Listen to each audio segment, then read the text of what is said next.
নতুন একটি রেসিপি নিয়ে সুস্মিতাস কিচেনে সবাইকে স্বাগত। আজকে শেয়ার করব ফলি বা ফলুই মাছের পাতলা ঝোলের রেসিপি। এই মাছে প্রচুর পরিমাণে কাঁটা থাকা সত্ত্বেও খেতে খুবই ভালো লাগে, আর গরমের দিনে এই মাছের পাতলা ঝোল খাওয়া খুবই উপকারী। তাহলে দেখে নেওয়া যাক ফলি মাছের পাতলা ঝোলের রেসিপি। আশা করি আজকের রেসিপিটি আপনাদের ভালো লাগবে, আর সম্পূর্ণ রেসিপিটি দেখার পর ভালো লাগলে লাইক, শেয়ার, সাবস্ক্রাইব করার অনুরোধ রইল।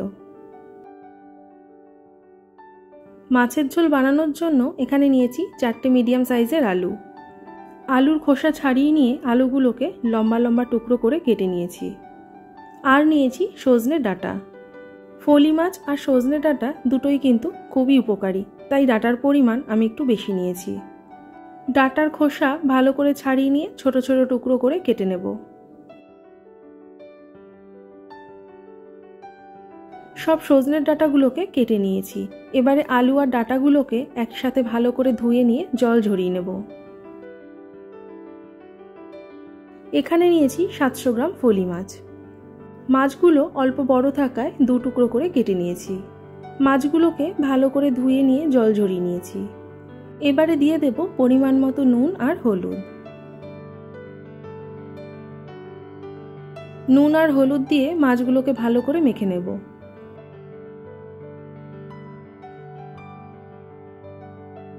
মাছগুলোকে নুন আর হলুদ দিয়ে ভালো করে মেখে নিয়ে 10 থেকে 15 মিনিট রেখে দেব। কড়াই খুব ভালো করে গরম করে নিয়েছি। এবারে দিয়ে দিলাম পরিমাণ মতো সর্ষের তেল।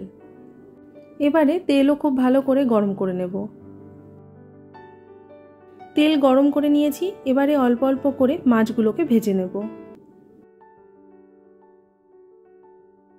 মাছগুলোকে খুব বেশি লাল করে ভাজবো না, হালকা লাল করে ভেজে নেব।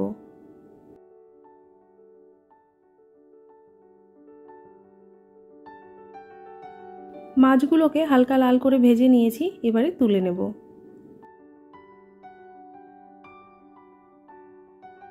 একইভাবে সব মাছগুলোকে হালকা লাল করে ভেজে নেব। সব মাছগুলোকে ভেজে নিয়েছি। এবারে ওই তেলের মধ্যেই দিয়ে দেব একটা শুকনো লঙ্কা, আর দিয়ে দিলাম হাফ চা চামচ কালো জিরে। কালো জিরের বদলে গোটা জিরেও দেওয়া যায়। ফোড়ন হালকা ভেজে নিয়ে আলুগুলোকে দিয়ে দিলাম। মিডিয়াম টু হাই হিটে আলুগুলোকে 3 থেকে 4 মিনিট ভালো করে ভেজে নেব। আলুগুলোকে 3 থেকে 4 মিনিট ভালো করে ভেজে নিয়েছি। এবারে দিয়ে দেব হাফ চা চামচ নুন। আলুর সাথে নুন মেশাতে মেশাতে আবার 1 মিনিট মতো ভেজে নেব। নুন মিশিয়ে নিয়ে লো হিটে 2 থেকে 3 মিনিটের জন্য ঢাকা দিয়ে আলু সেদ্ধ হতে দেব। 2 থেকে 3 মিনিট পর আলুগুলোকে আবার একটু নাড়াচাড়া করে নেব। এবারে দিয়ে দিলাম সজনের ডাঁটা। আলুর সাথে ডাঁটাগুলোকে আবার 2 মিনিট মতো ভেজে নেব। আলু আর ডাঁটা ভেজে নিয়ে আবার লো হিটে 3 থেকে 4 মিনিটের জন্য ঢাকা দিয়ে রাখবো।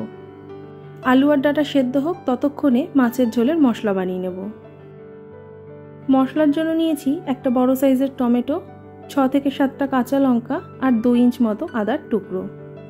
টমেটোটাকে 4 টুকরো করে নেব। ঝালের পরিমাণ নিজেদের স্বাদ মতো।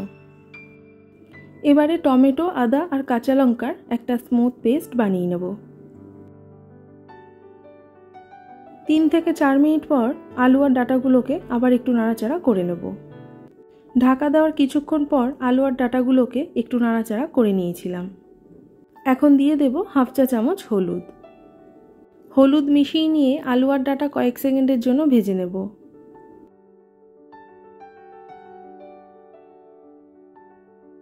এবারে দিয়ে দেব বানিয়ে রাখা মশলার পেস্ট। মিক্সির বাটিতে অল্প জল মিশিয়ে দিয়ে দিলাম। আর দিয়ে দেব হাফ চা চামচ জিরে গুঁড়ো আর হাফ চা চামচ লঙ্কার গুঁড়ো। আলু আর ডাঁটার সাথে সব মশলাগুলোকে ভালো করে মিশিয়ে নেব। আমার বানানো রেসিপি যারা নতুন দেখছেন, সম্পূর্ণ রেসিপিটি দেখার পর ভালো লাগলে অবশ্যই চ্যানেলটিকে সাবস্ক্রাইব করে দেওয়ার অনুরোধ রইল। মশলা ভালো করে মিশিয়ে নিয়ে এবারে দিয়ে দিলাম 1 চা চামচ নুন।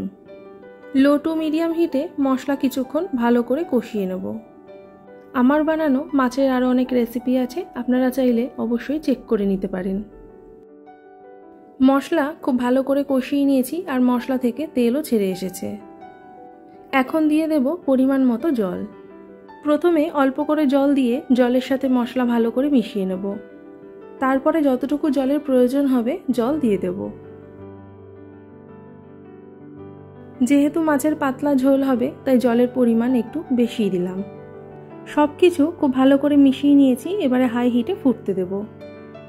ঝোল ফুটে উঠেছে। এবারে একটু নাড়াচাড়া করে নিয়ে লো টু মিডিয়াম হিটে কিছুক্ষণ ভালো করে ফুটিয়ে নেব।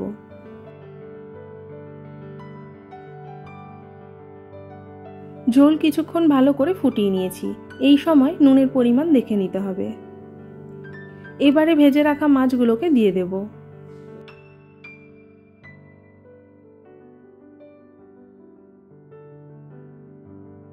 সব মাছগুলোকে দিয়ে দিয়েছি। এবারে মাছগুলোকে ঝোলের সাথে মিশিয়ে দেব। মাছগুলোকে ঝোলের সাথে মিশিয়ে নিয়েছি। এবারে দুটো কাঁচা লঙ্কা চিড়ে দিয়ে দেব। লো টু মিডিয়াম হিটে ঝোলের সাথে মাছ 1 মিনিট মতো ফুটিয়ে নেব। 1 মিনিট মতো আবার ভালো করে ফুটিয়ে নিয়েছি। এবারে গ্যাস অফ করে 2 মিনিটের জন্য ঢাকা দিয়ে রেখে দেব।